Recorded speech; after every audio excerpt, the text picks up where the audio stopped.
Hello, everyone, and welcome to the latest episode of the Nothing But Locks podcast. I'm your host, Ali Melnicki, accompanied by my favorite coworker, Robert Kowalski. How you doing, Robert? Ali, doing fantastic. Welcome to 2023. Can't wait to see exactly how we break down Week 17 that was, and obviously, the big Monday night game tonight. Yeah, we have a lot to talk about. I wish everyone a happy new year as well. I think New Year's Day last year, if you had told me the New York Giants would be in the playoffs, I would be ecstatic, A, but B, think you were crazy. But they are in the playoffs. We'll get to that in a second. But first, Robert, let's recap the weekend. What were we looking at with the betting trends? Favorites versus underdogs, overs versus unders. What do we got? Ali, favorites 10-4 straight up on Sunday. But probably as the trend you could probably figure out, dogs went 8-6 against the spread, with 4 dogs covering in losses. The Broncos, Raiders, Cardinals, and Dolphins. Home teams went 9-5 straight up, 7-7 against the spread, and unders led the total battle, 7-6-1 push, with the push in the Chargers 31-10 home win versus the Rams. It's the total of 41 points there. On the season, Ali, favorites still lead 163-86 and 2 pushes straight up. But the dogs covering 133-111 and 7 pushes against the spread. Home teams 137, 110 and 2 straight up. And then let's take a look here. Against the spread, they are 123, 120 and 6 pushes. Here's where the really big one is moving, the unders, right? The totals 140, 112 and 3 pushes. And then prime time unders improving to 33, 19 and 1. That's almost 64% to the under. That's crazy. And everyone knows on this podcast, Robert and I stress the underdogs are always the way to go. You start out the game with points. What can you ask for more? I've always been a big underdog bettor. My picks this week, including Thursday night and yesterday, I'm 9-6 heading into Monday night. I did have a few losses yesterday. It wasn't my best week, but still a winning week. And we'll get into the Monday night game as well. But don't want to waste any more time because Robert and I will be ecstatic to say that the New York Giants are in the playoffs. And Robert, I was sitting at the bar yesterday. Obviously, I'm in New Jersey for the holidays, so a ton of Giants fans. There were some miserable Jet fans, but mostly Giants fans in the bar. And I remember saying to one of the fans next to me, I think this is the only Giants game all year and in a few years that I could just sit back and relax and not worry about us either blowing a lead or having to come from behind. It was almost like, can every game be played like this? What did you think? I just really, really, I don't know. I'm at a loss for words, actually. I'm just really happy that they've reached themselves to a point where we could say, doesn't matter with all the injuries. Every team has to deal with injuries. All right, we have a quarterback, Ali. We do. We have a captain. We have someone that we know we could rely on week in and week out. And look, it's the Colts, right? And right. They are really, really poor. But the steps that you needed to take, the yards per play, how well they performed on third, the rushing yards, all of it was really, really just super, super efficient. And I mean, look, 38 points is 38 points, no matter who you put it up against, right? Right. Yeah. And if people listen to the podcast and even just friends of mine that know, I've always been soft for Daniel Jones. I've always liked him more than most Giants fans has. Yes, I did freak out when we drafted him 6 overall. I don't think there was any Giants fans that didn't because I thought he would still be available later on. But ever since he came to the league, I've really admired his work ethic. He reminds me a lot of Eli Manning, except he can run. Eli really wasn't mobile at all. I said at the beginning of the season, I'm willing to give Daniel Jones all the chances in the world. I feel like he's never played with a good offensive line, never played with receivers that would be starting on any other team in this league. You look, he finally got the coaching staff set. And I have to give Kafka so much credit, Robert, because they have really designed the offense to fit Daniel Jones's strength. And every week you can see them getting more and more confident in Jones, because I mentioned it last week against the Vikings. They were allowing him to throw downfield. It wasn't just these 3-4 yard drop offs that were reminiscent of the Jason Garrett days, even the Pat Shurmur days. Like this they were letting him launch 15-20 yards downfield, and he can make those throws, and he's a threat to run. I think, Robert, you heard it yesterday. You heard at the stadium, everyone was chanting Daniel Jones's name. I think there is no question, no matter what happens in the playoffs this year, he's going to be our quarterback next year. Do you think that? I do. He's going to be our quarterback next year and beyond. I mean, look, there was so much improvement from last year to this, that you're seeing exactly what he was capable of, and I don't know, even if you looked at him in his senior year in college, that you saw this kind of talent, but he's blossomed like really, really well. I'm not going to put him, and do a ranking game right now, but I'm now, look, you mentioned, not many people were happy when they drafted Daniel Jones. No. I was not happy at all. And as a matter of fact, if you would have drafted Daniel Jones later in the draft, I would not have been happy. But that's just my Duke bias. I can't help myself there. But look, he's here now, and he's absolutely, he's the captain. He's the captain. He's absolutely secured his future, Ali. And give him more credit, because New York is not the nicest to its athletes. There's a lot of pressure to perform, and there's a lot of pressure to perform well almost instantly. You've seen over the years people that just can't handle the New York spotlight. You're always in the media. Look at the other New York team. It looks like they still can't find a quarterback. Zach Wilson crumbled in the spotlight. Sam Darnold crumbled in the spotlight. Mark Sanchez a few years ago. Give Daniel Jones credit for literally for 3.5 years. He just had to hear heaps and heaps of criticism. Every time I believe he took that field, he was ready for boos to rain on him. And now they were chanting his name. I mean, if there was a guy that has a better attitude in this game, who's actually the opposite of Zach Wilson, it's Daniel Jones. What do you think? You're absolutely right. That's a great analogy. And I probably would think that, look, the Jets, man, it's like, from my perspective, it's like our kid brother, and he just keeps getting sand kicked in his face. I'm not quite sure, like, what in the world we're going to have to do with the Jets to make them actually perform. They've got so many great pieces. They're just missing that quarterback, which just so happens to be the most important position probably in all of sports. Yeah, and it's like, conversely, the Giants now have that quarterback. They're just missing some other pieces. I mean, if you gave Daniel Jones, Garrett Wilson Jr., Elijah Moore, I can only imagine what he would have been able to do this year. Instead of, you have Richie James, Isaiah Hodgins, who's actually blossoming into a very good receiver as well. But I think that no matter what happens in the playoffs, you got to get him some good receivers next year. You got to up the defense.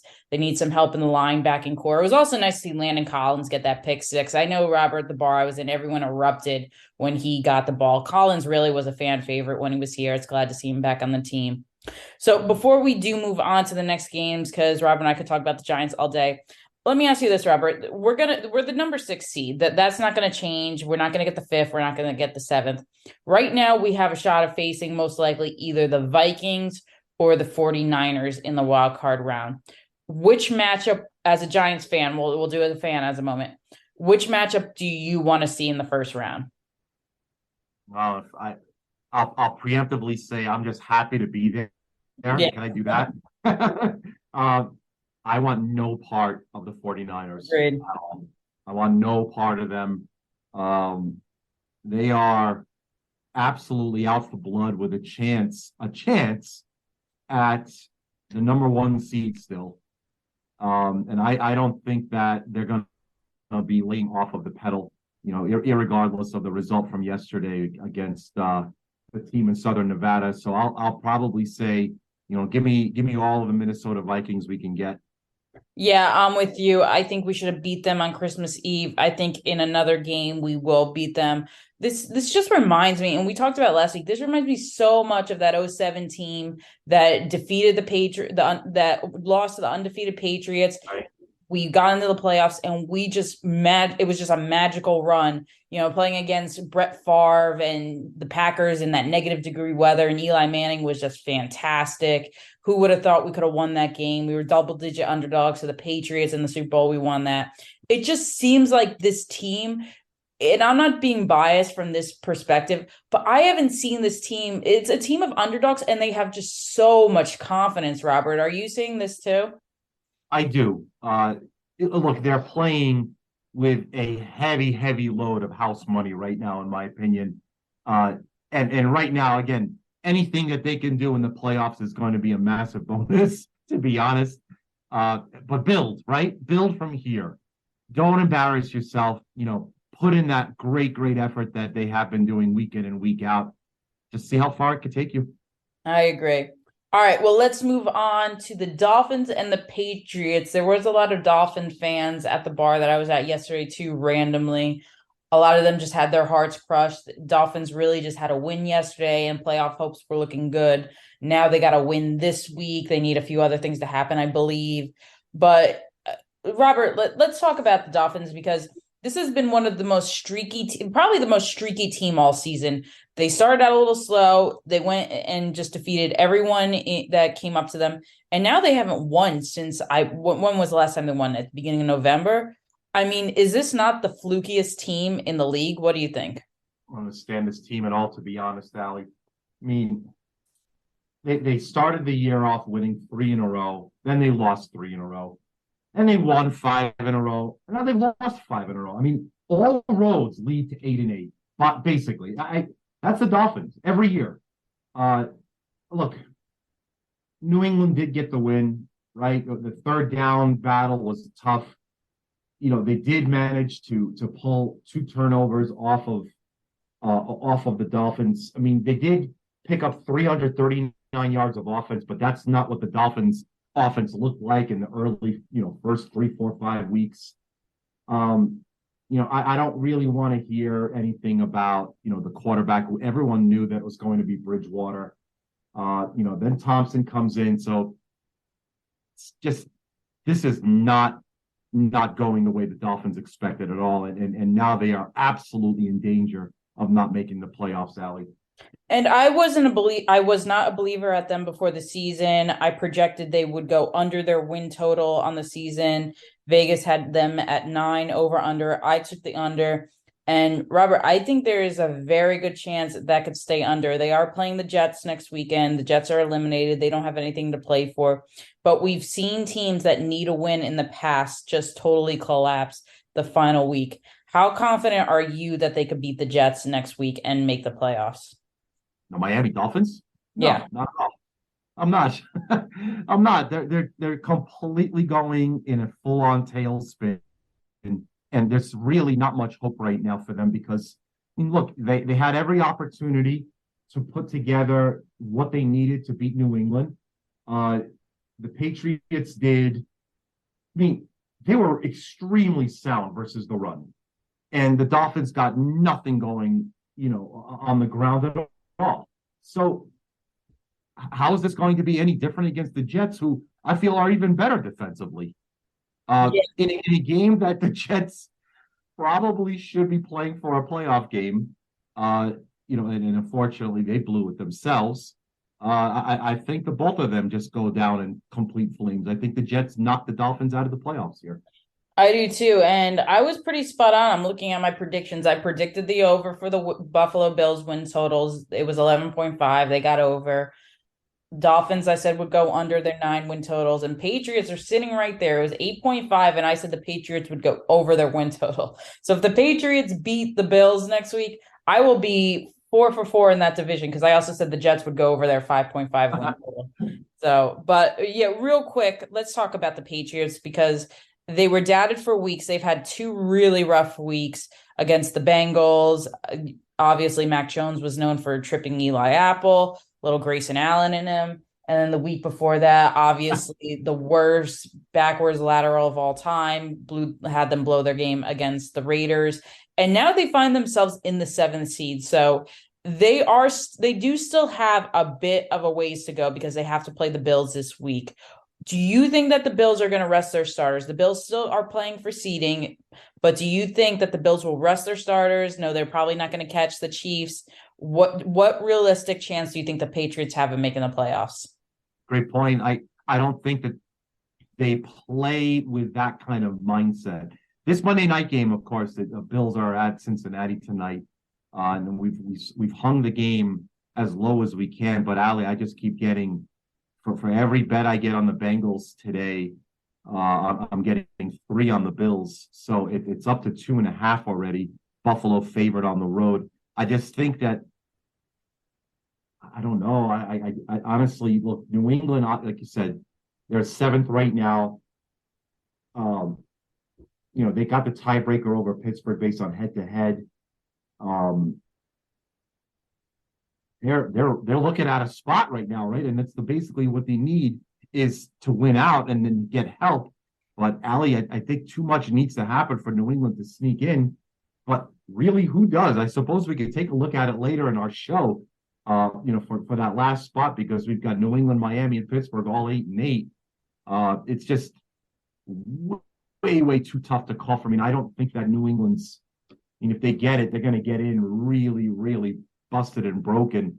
All of their gears and all of their washers probably popping off at the same time. Not exactly the way you want to enter the playoffs, but look, someone's got to get in for that 7th spot. Yeah, I think that if the Bills win tonight, that doesn't bode well for the Patriots because Right. the Bills will have the same record as the Chiefs. I believe, correct me if I'm wrong, I believe the Bills would have the tiebreaker over the Chiefs, correct? Yes. Yes. So if the Bills and the Chiefs are both 13-3, the Bills are going to be gunning for that number 1 spot and they're going to bring it against the Patriots, and that does not bode well. If the Bengals beat the Bills tonight, the Bills are pretty much settled where they are. They're not going to catch the Chiefs because the Chiefs aren't going to lose the last week. So I think if I'm a Patriots fan, I'm rooting hard for the Bengals to win because I don't want Buffalo to bring it at their all. Because I think if Buffalo has their full team playing against the Patriots next week, Patriots are out of the playoffs. Yeah, All right. exactly right. Yeah, let's move on to the team that is the dunce of New York today, and that's the Jets. They needed a win yesterday. They had everything else go right that they needed to do. The Dolphins lost, so that kept the Jets' hopes alive. But Robert, I was very confident in the Jets yesterday. I thought they would win. I thought they would win easily. And boy, was I way off. I don't even know what that showing was. Can you explain it to me? Yeah, classic false favorite here. Game open pick. Very first click out of the box had the Jets go to 1, then to 1.5. I mean, look, Seattle held the Jets to under 300 yards of offense, only picking up 4.2 yards per play. 75 rushing yards is all the Jets could pull off. Meanwhile, the Seahawks almost got 200, 198 yards. Look, ultimately, the Jets had, 2 4th down failures. Just straight up false favorite. Everyone moved in on the Jets to do what they needed to pick up this spot. And meanwhile, it was Seattle at home, really just roasting everything. If you would have told me before the game, Geno Smith's going to have only 183 passing yards. That's it, right. Tyler Lockett's only going to have 2 catches for 15 yards. And DK Metcalf's only going to have 1 catch for 3 yards. I'd be like, wow, how bad did the Seahawks lose that game? But exactly. Instead, it would from the first drive when Kenneth Walker ripped off that 60-yard run, I was like, the Jets didn't show up today. I just knew it. I knew my bet was going downhill. I knew my pick was going downhill. And it was mind-boggling more for me, the Jets' offensive plan, because Mike White was clearly struggling. He didn't look like he was ready to be on the field. He looked like he was uncomfortable. But they did nothing in the run game. They only ran the ball 17 times, Robert. And the Seattle Seahawks have the 31st worst rush defense. Is this a case where Mike LaFleur, their offensive coordinator, isn't going to have a job come next week? That's actually a really great point. Look, there's so much that needed to go right for the Jets to pick this win up. And it just, you could tell from the first couple of drives that this wasn't going to be their day. And Allie, my God, how important is a quarterback right now in the NFL? Yep. How important is it? One thing that really shocked me, Robert, is since the beginning of the season, they never went back to Flacco. Flacco didn't do a terrible job at the beginning of the season. In fact, he kind of kept them afloat.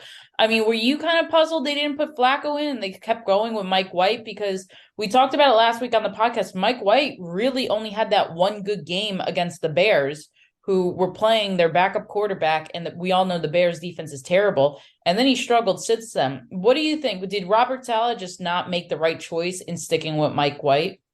No, he didn't. Look, I maybe from the perspective, if you're saying, look, we don't want anything to do with Flacco because he's not the future. Well, that's all fine and good. If you don't want him to perform at all for this year, then just cut him. Let someone else take him and start him. If you're just having him there as, I don't know, a veteran presence, you're wasting his time. You're wasting the franchise's money. Have him play. I think he would probably have done no worse than what Mike White's done. No. He won in his three starts this year. He won one game, he lost two. But Robert, those losses were against the Bengals and the Ravens. And if you look at his stats in that game, he didn't have bad starts. Yeah, he struggled against the Bengals, but still, that was two before that he had some of his reinforcements and everything. Right. I think Robert Saleh really did himself a disservice by not putting in Flacco. Flacco knows how to win in those situations. And going against a team like the Seahawks isn't the same thing as going against the Bengals or the Ravens. I really was shocked that they didn't pull Mike White even at halftime when he wasn't doing anything.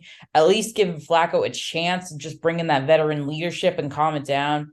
I really think, and Robert Saleh, by no means is he going to get fired, but I think that he didn't inspire a lot of confidence in the Jets fan base yesterday. Did you? Nope, not at all. Look, it's fine to run the table, but look, this franchise after the first 5-6 weeks, they definitely have playoff aspirations. No matter what everyone said, look, you're probably not going to be ready this year. And obviously, once you realize that Wilson just wasn't going to make it, you still had the pieces in place to make a playoff run. Yeah, you're Hallie make a great point here. You got it. You had to have gone with Flacco down the stretch. It's almost like, and a lot of people were saying before Thursday night's game with the Titans and the Cowboys, when the Titans got Joshua Dobbs from the practice squad, I think of the Lions, everyone was like, who's Joshua Dobbs? Why are they starting him? And the kid didn't play bad. I think I give Vrabel a lot of credit saying, I'm not going to win against the Jaguars with Malik Willis. I need to see what else is out there that is going to give me my best chance to win. I don't think Saleh did that. And I think that's the difference between a great coach and just a young, inexperienced, mediocre coach. What do you think?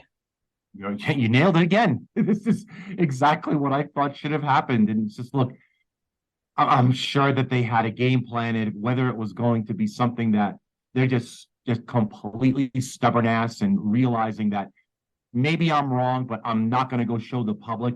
Not even sure what's happening inside the locker room right now. No, let's go on the Seahawks side. The Seahawks, they won yesterday. So to make the playoffs again as the number 7 seed, they need the Packers to lose next week, and they need a win. I have no doubt that the Seahawks will beat the Cardinals, who are probably going to be firing Cliff Kingsbury after the game. But the Packers and the Lions, it's an interesting one. I think that the Packers are, I said it last week, I think the Packers are going to win. I think they're going to go to they're going to get the last seed in the wild card. Do you think Seattle has any hope, or do you think that this is where their season comes to an end? Yeah, no, look, they're going to be 6.5-point favorites. That's what I installed them as just a moment ago, hosting the Rams. So they'll get their win there. Then they need help, right? They need help. They've got the tiebreak over Detroit based on head-to-head win percentage. Then the division tiebreak was initially used to eliminate Green Bay. So I think it's obviously, look, the Detroit Green Bay game is going to be gigantic. Green Bay right now, 4.5-point favorite hosting Detroit. So there's right there. That's your implication. And you nailed it right exactly with what the pairing is supposed to be. Seattle, Green Bay is going to both be favorites. And now it's just a matter of seeing if both of them pick up their wins and make it into the playoffs. And I believe they'll both be playing at the same time because if the Seahawks do win and the Packers and Lions have yet to play, there's a good chance that the Lions know they are out. They will fall flat. But unfortunately, the Lions, it just goes back to that game where they lost, I think, 48-45. They could have been sitting in the driver's seat. But unfortunately, every game counts and they dropped that one. All right, well, let's move on to the final game. We were just talking about the Packers, and they played the Vikings yesterday and just completely annihilated them. Robert and I had a little bit of a disagreement last week. I'd like the Packers to win and cover easily. Robert was siding with the Vikings and the points. Robert, this Vikings team has not looked good it did not look good yesterday. They did not look good against the Giants, even though they beat us last week.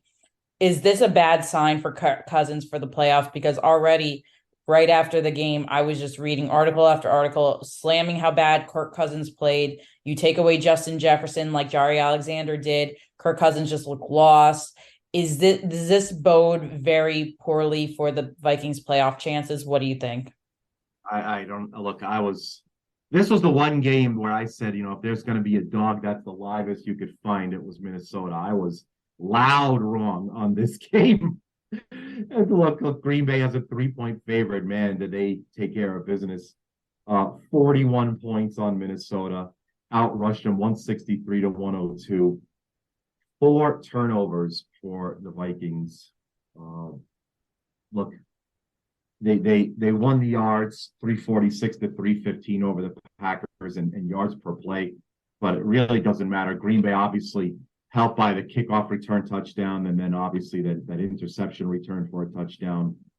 I mean, that just built such a big lead, and then the Vikings, they just floundered. They couldn't come back from that kind of a beatdown. So it's just, look, when you're down 41-3, you just want to go home. You don't want to have anything to do with it. You just want to leave and just come look at week 18 and then just move on to the playoffs. One and done could very well be, Ellie. Yep, and if it's against our Giants, I hope. Let's focus on Green Bay real quick before we move on to our next segment. Both you and I like Green Bay to win against the Lions this week. What's the spread looking like right now? So Green Bay, and again, all these times are still to be determined, obviously with playoff implications. So I see the Green Bay Packers pretty much solid everywhere. 4.5-point favorites hosting the Lions, Allie. Do you give the Lions any chance next week? Yeah, I do. My first step is to say plus 4.5 from a bettor's perspective. Right. And I probably think that this game will lean closing towards the Lions. Now that doesn't mean they're going to win. But I just the Lions, they've just been on a roller coaster all year long, and I thought that they would have been better this yesterday. They weren't, and so look, 4.5 right now, and it's just super fresh out of the stove. Yeah, they do have a chance. I still think that the Packers end up picking up this win here at home. Red hot. I totally agree. I like the Lions with the points, though. I think it's going to be a very close game. I think it's probably going to be the best game of the weekend. Maybe the Titans and the Jaguars will be up there too because there's playoff implications, but this is going to be a very fun one to watch. I do like the Lions. You know me, I've been on the Lions all year. I've loved them, but I think unfortunately their season comes to an end. But who knows? Stranger things have happened in the league. All right, well, those are the games I wanted to recap this week. All those had big playoff implications. Robert and I will talk about spreads later this week, but our next segment, obviously, it was just New Year's Eve, New Year's Day. So everyone tries to do a New Year's resolution, which I'm sure everyone has already broken their resolution 2 days in. That's usually what happens. So this next segment about New Year's resolutions is I'm going to take the 4 teams that have already clinched wildcard spots, Robert, right? And I want you to tell me what each wildcard team's New Year's resolution is going to be going into playoffs. What do they need to improve upon to at least win a game? Are you ready? Yes. All right, and let's start with our team. The New York Giants, Robert, what is their New Year's resolution? So if they're looking at moving in and succeeding in this year, and obviously this coming playoff season ahead, uh, look, build off of what you just did on the first day of the year. Spread the ball out, make sure everyone gets equal targets, keep the defense guessing, and be as relentless on defense as I've seen them against the Colts. Boy, what a great way to start off the new year.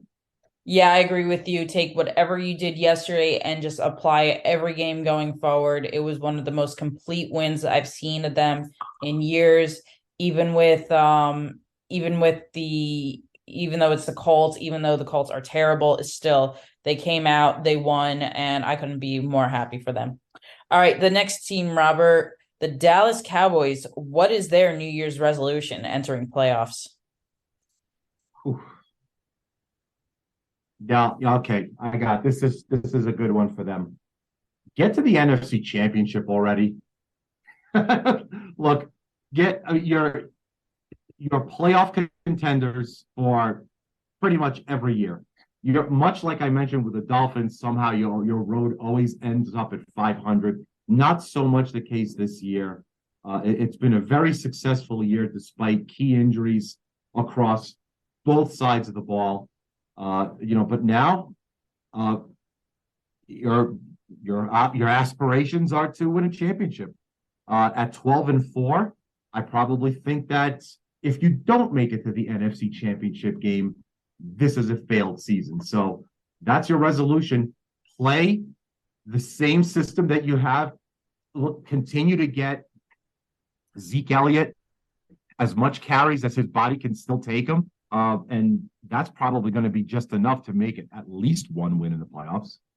Yeah, I'd say the resolution is don't run the ball on third down with no timeouts remaining when you're in the playoffs this year. Yes, great. All right, next team, Robert, the Baltimore Ravens. What is their New Year's resolution entering playoffs?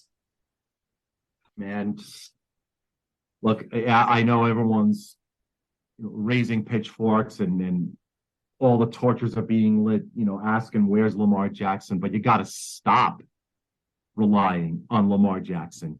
And I know this is all that everyone's saying about why, Baltimore's failing, but you need to do more than just say, this is the man that's going to be our savior every year, all the time. Heck, he might not even be on the Ravens next year. So let's start with that. Stop relying on him, build more, find where there's other talent, and get them the ball. You need to start picking up wins in spite of not having Lamar Jackson. Yeah, I would actually say their New Year's resolution is they need to get a better backup quarterback. No offense to Tyler Huntley, but he just can't score with the team, Robert. He just doesn't seem to have connection with the receivers. I know a lot of them are banged up, but you still have Mark Andrews. I think that if you had a capable backup that could step right in, that could win when your guy's out, you would be much better. So I think that this is probably going to be the last year Tyler Huntley is backing up Lamar Jackson, but you need a better backup quarterback going forward. All right, last team, Robert, for their New Year's resolution is the LA Chargers. What is their resolution? My God, Ali, the vibes around the Chargers are just so positive right now. I mean, it's Mike Williams is coming to form, from he's reached almost as peak a level athletically as I've ever seen him. They've got Dicker the kicker. I mean, Eckler's just been the game that they played yesterday was just lights out. But their form right now is as high as I could ever imagine any team going, and it's so strange because there was a good long period in the middle of the season. We're just like, okay, this is just a cursed franchise. Once again, it's just not going to be the Chargers' year. So my resolution to them is keep riding the karma train. Injuries be damned. They're really, really coming into form. And look, with them ending the season in Denver, we opened them up 3, and all I'm getting is just ticket after ticket on the Chargers right now. So that number is probably going to climb. We'll reach that, later in the week. But their resolution is stay healthy now and keep doing exactly what they've been doing. Don't change that playbook one iota. Yeah, I would say just avoid the injury bug. You can't afford to lose any more guys. Mike Williams being back and Keenan Allen has really jump started that offense to go to complement Austin Eckler's running game. So just avoid the injury bug in week 18. All right. Well, that was our New Year's resolution segment. And now we're back to the ever popular buy or sell segment to end the show. You ready for this one, Robert? Ali, if there was ever a place where we got to ask Mark and marketing for some imaging, this is it. This is Yeah, my favorite segment of the entire week. I love it. We're going to get there too. Give me some buy or sell. Yes. All right. Buy or sell. The Packers will win a playoff game. Oh man. So all right, we're saying that they win week 18 and they're in, obviously. That's exactly what it is. And where's the Packers defense been all year? Where's this defense been all year? That's what I really, really wanted to know. Win a game. Yeah. I'm sorry, Mark. I am selling. They are not going to win a playoff game. Ooh, well, I'm looking at the if the playoffs were to start today, they would have to play the San Francisco 49ers. I don't think they would beat the 49ers. I know it would be a rematch of last year's NFC division game where they lost in Green Bay. It just seems like the Niners have their number once it comes to the postseason. If something happens that they play the Vikings, I do think that they would beat the Vikings again. It seems like Jari Alexander just has Justin Jefferson's number now. I think that if they play the Vikings, they will win. But if they play the 49ers, they will lose. So right now, I'm just holding my stock to see who their opponent is. Sure. All right. Next one, Robert. Buy or sell. Jarrett Stidham will start week 1 for the Raiders in 2023. I'm just looking at the standings right now, and the Raiders, look, obviously they've got a failed year, but their point differential is just -5. So they're in so many close games, and unlike the Vikings, who are 12-4, their point differential is -19. It's incredible, just the way just the ball. It's why this is the magic of the oblong ball. Stidham, I think, Ali, that the starting quarterback is not on the Raiders roster. So I'm going to sell. Yeah, I agree. I think Josh McDaniels has either Brady or Garoppolo in mind. I think Stidham is a nice backup quarterback. I don't see him as a starter, but who knows if the Raiders do miss out on one of those two guys, there's a chance he starts. But right now, I'm going to sell that one as well. All right, Robert, next one, buy or sell. Jimmy Garoppolo will start week 1 for the Commanders in 2023.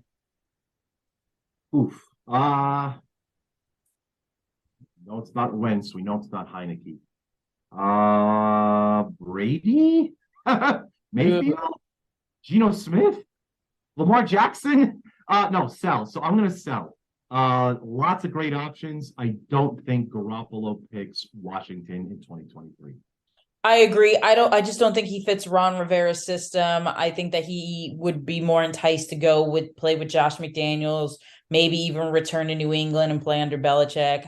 I just think that the Commanders are there's more that has to be fixed with that team than just the quarterback situation. Though I will say it's funny, Robert. I got into the bar yesterday and the Browns were one of my best picks yesterday. I said to people, take Browns money line. They're going to beat the Commanders. So many people, and I was surprised because a lot were Giants fans. Were like, no, Commanders got this game. We're going to bet Commanders, cover the 1.5 spread or whatever.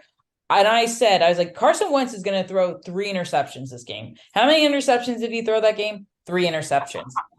I should have put a pick on that one, but I have no clue why they resorted to starting Carson Wentz.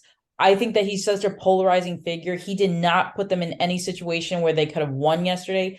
Again, it was similar to Indy when his time with Indy last year. He needed to win a game. He couldn't do it, and now the Commanders are out. I don't see Carson Wentz starting for any team next year. Do you? I do not. Nope, I do not. All right, let's move on to the next one. Buy or sell, Robert. The Steelers will be the 7th seed in the AFC for the playoffs. Man, they have a quarterback. They have a quarterback. Kenny Pickett's playing like so much faster now than he even did in college. Yeah. That last drive was just so fun to watch last night late against the Ravens. Uh, seven seed. They would need All right, the Patriots to lose, and they would right. need the Dolphins to lose, and they would have to win. I have no doubt that they'll beat the Browns this week. This one's definitely against. I'm giving myself like an 8% chance, but heck, if the value's there and you're telling me I'm going to get a nice little bag of coin inside it, I'll buy. Let's do it. I will sell it. And only because I think that the Bills are going to sit their starters because I think they're going to lose to the Bengals tonight. And in that case, they don't have much to play for in week 18. So I think the Patriots could end up beating them. But if the Bills win tonight and they're competing for that number one spot, then I'll be 100% on the Steelers to end up being in the playoffs. Because I agree with you. I think the Jets do beat the Dolphins next week. And that's my angle as well. I think Bills pick up the win, and then obviously it's full steam ahead hosting the Patriots. All right. Last one, Robert. Buy or sell. Sean Payton will be named the Denver Broncos head coach next season. No, if he's coming back, that's a really nice place to go and build from again. Yeah, I'll buy. Let's do it. I think that there's going to be plenty of opportunities. I'd like to see some fresh faces, but I think with Sean Payton being away and we know exactly what he's capable of, I'd like to see him get another chance, and I think Denver would be a great spot. So I'll buy. I'll buy that too because I don't think he wants to come in the league and take on a young quarterback that he has to groom, that he has to figure out. I think he wants to work with an established veteran talent, and Russell Wilson fits that. I think he already has the defense behind him in Denver. I think he could work wonders with that offense. I think could get Russell Wilson back on track, maybe not to the extent how he was with the Seahawks, but I think that if Sean Payton comes back to the league, he's not going to go to Indianapolis. They're just a mess. I don't think he's going to go to the Arizona Cardinals because I don't think he wants to work with a running quarterback like Kyler Murray. So I think Denver is a perfect fit for him there. All right. Well, that is our show for today. I want to thank everyone for joining and wish you all a happy New Year's as well. And before we sign off, Robert, who are you taking tonight? I do think that the favorite right now is the right side, and I do think that Buffalo picks up the win on the road in Cincinnati. I'm going to go the other way. I like the Bengals. I've been on the Bengals all year. I think the Bengals win at home, and I like the over in this game. I know a lot of unders have been hitting, but I'm going with the over. I believe it's at 50 right now, so I'm going to be taking that. All right, before we sign off, Robert, any last words for the audience? Allie, I want everyone to just sit on this. Remember where they heard it first. What if Tom Brady and the Buccaneers win the NFC title? Oh my God. Just put it in the pocket. I know right now this is insane, but just remember where you heard it here first.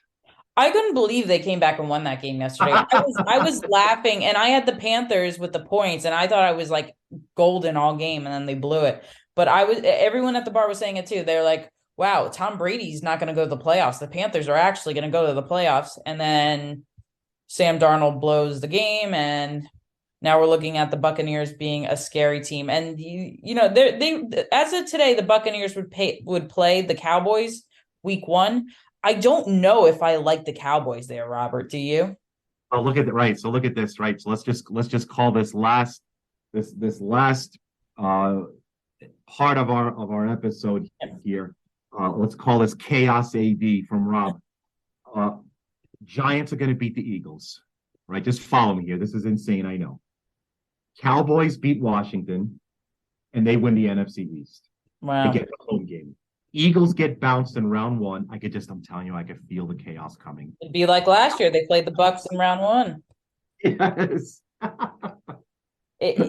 I obviously bias comes into play here too, but I've never been on the Eagles. I thought they had a cakewalk through this year. They really haven't played anyone challenging. You could say the Vikings maybe, but I don't really consider the Vikings to be elite. So I think that the Eagles, especially if Jalen Hurts isn't 100%, if they have to go against a veteran team like the Buccaneers, that's a bad matchup for them. I even think it's a bad matchup for the Eagles. Just about any team the 49ers are a bad matchup. I think that probably the Vikings are the only easy matchup for them. I think they could struggle against the Packers again. I don't know. I'm not an Eagle. I don't think the Eagles will make the Super Bowl. I'll say that much. But if you want to listen to Robert, I'm sure there's very good. Robert, what is the value right now if you wanted to pick the Bucks to win the NFC? Right. And so this is a number that I've been actually had several people come in and say, hey, can I get a price right now? I'm like, well, yeah, you could have had a price at, right when the game was about to begin. But if you were looking just prior to kick, Tampa was 16-1 just to win the NFC. And then obviously Super Bowl, you could pretty much double it. We are anywhere between 30 and 32-1. Wow. So great value right there. All right. Well, everyone, Robert and I will be back on Wednesday. We'll preview week 18. I'm sure there's going to be a lot of crazy spreads. A lot of players are sitting out if they have playoff implications. Probably a lot of teams are just ready to wrap it up and go home and have a nice long off season. So Robert and I will be previewing this week. All right. Take care.